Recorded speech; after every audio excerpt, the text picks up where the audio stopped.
We all have a story that includes hardship and trial. Every practice and match is a trial. Every home has its challenges. I have lost 6 siblings in a terrible van explosion. Everyone has lost loved ones too. The tough times of life intersect with our faith and expose where our trust really lies.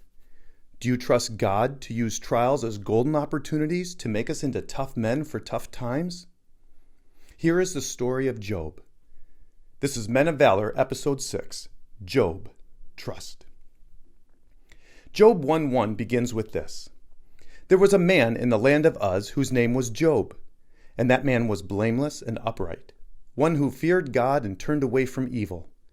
There were born to him 7 sons and 3 daughters. He possessed 7,000 sheep, 3,000 camels, 500 yoke of oxen, and 500 female donkeys, and very many servants, so that this man was the greatest of all the people of the East. Job was a good man. He had it all. Meanwhile, there was a conversation in heaven between God and Satan. It went like this. And the Lord said to Satan, "Have you considered my servant Job, that there is none like him on the earth, a blameless man and an upright man who fears God and turns away from evil?" Then Satan answered the Lord and said, Does Job fear God for no reason? Have you not put a hedge around him and his house and all that he has on every side?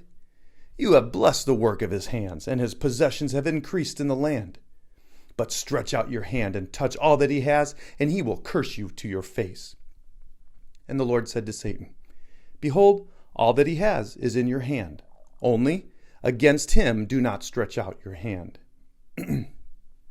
Without knowing about the heavenly conversation, here is what the result of that conversation looked like in Job's life. Now there was a day, and there came a messenger to Job and said, The oxen were plowing and the donkeys feeding beside them, and the Sabeans fell upon them and took them and struck down the servants with the edge of the sword, and I alone have escaped to tell you. While he was yet speaking, there came another and said, The fire of God fell from heaven and burned up the sheep and the servants and consumed them, and I alone have escaped to tell you.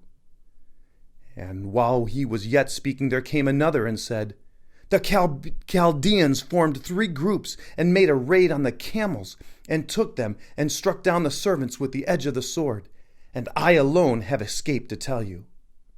While he was yet speaking, there came another and said, Your sons and daughters were eating and drinking wine in their oldest brother's house, and behold, a great wind came across the wilderness and struck the 4 corners of the house. And it fell upon the young people, and they are dead, and I alone have escaped to tell you. And with that, Job lost everything, all his wealth and all his children. Here is Job's response. Then Job arose and tore his robe and shaved his head and fell on the ground and worshipped. He said, Naked I came from my mother's womb, and naked shall I return. The Lord gave, and the Lord has taken away. Blessed be the name of the Lord.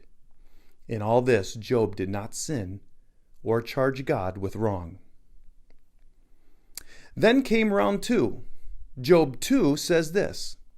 Then Satan said, Stretch out your hand and touch his bone and his flesh, and he will curse you to your face. And the Lord said to Satan, Behold, he is in your hand, only spare his life. So Satan went out from the presence of the Lord and struck Job with loathsome sores from the sole of his foot to the crown of his head. And he took a piece of broken pottery with which to scrape himself while he sat in the ashes. Then his wife said to him, Do you still hold fast to your integrity? Curse God and die. But he said to her, You speak as one of the foolish women. Shall we receive good from God, and shall we not receive evil? In all this, Job did not sin with his lips. Wow! Job even lost his health, and his wife turned her back on him. This was worse than any country song that could be written. Yet Job worshipped. He did not blame God. That is an even bigger wow. How is that kind of faith even possible, right? Before we let Job's words answer that, let me point out two quick things. First, Job hurt bad. This is what he said in chapter 3. For my sighing comes instead of my bread, and my groanings are poured out like water. For the thing that I fear comes upon me, and what I dread befalls me. I am not at ease, nor am I quiet. I have no rest, but trouble comes. And again in chapter 23, today also my complaint is bitter. My hand is heavy on account of my groaning. In one sense, Job didn't deserve what happened to him. What happened to him was not a direct result of his sinful actions. So added to the tears, aches, and pain of his loss was a sense of confusion and why. It is natural to feel this way. It is okay to cry and feel pain. These emotions are from God and help us begin to process. But we cannot stop there. We must lean in and dig into the pain to find the perspective for trust that can ultimately bring the lasting peace we all long for. Secondly, it is important to recognize that Job was part of a much larger story. Did you notice the conversation that took place in heaven? Satan was trying to wrestle Job away from God, but couldn't. Satan was responsible for the horrible things that happened, but God was in full control. He allowed this test for Job. Gosh, do we realize the battle that rages for our heart and our soul that it's unseen? We are not the center of the universe. We are all part of a story that is way bigger than us. When we make life and our circumstances all about me, we will truly lack any kind of real understanding. Contrary to almost every commercial and advertisement, this world is not about me.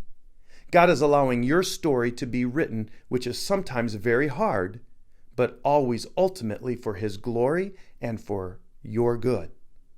This perspective takes trust in a wise and good God. And that is the perspective that Job fought to have. Job 23 records a conversation that Job had with his three friends, who really weren't much help to him. But in his reply to them, we see a window to Job's soul as he struggled to live out his faith through the pain.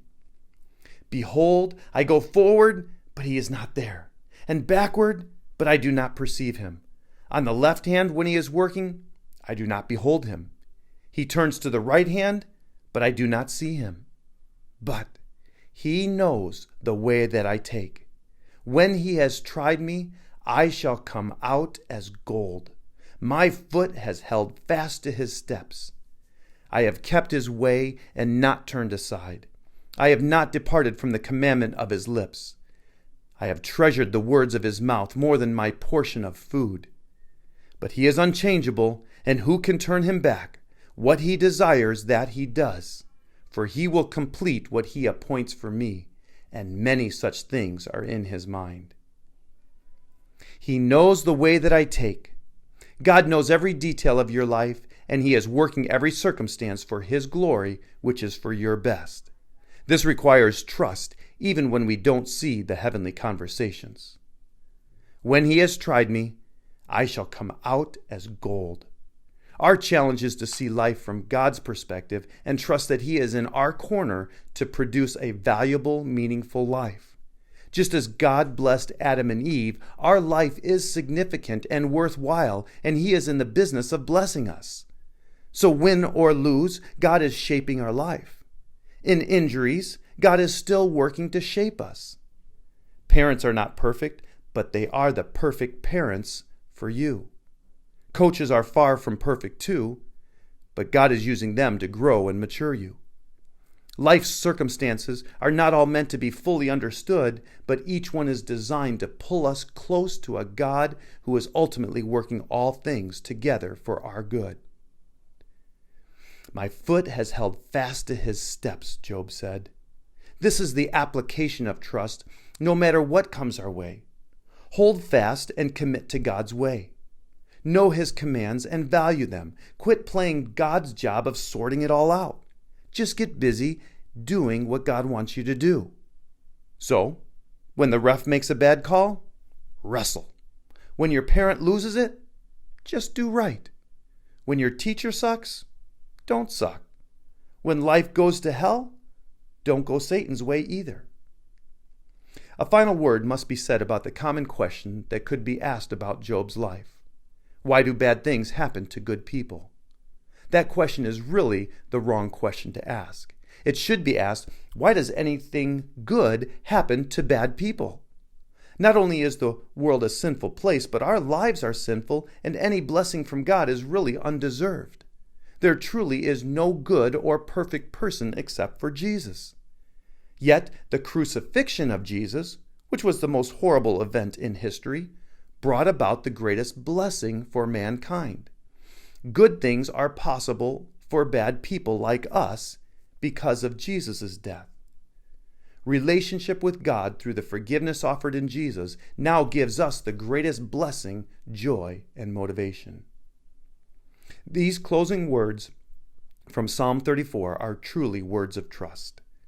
I will bless the Lord at all times. His praise shall continually be in my mouth. My soul makes its boast in the Lord. Let the humble hear and be glad. Oh, magnify the Lord with me, and let us exalt his name together. And that concludes Men of Valor, Episode 5, Job, Trust.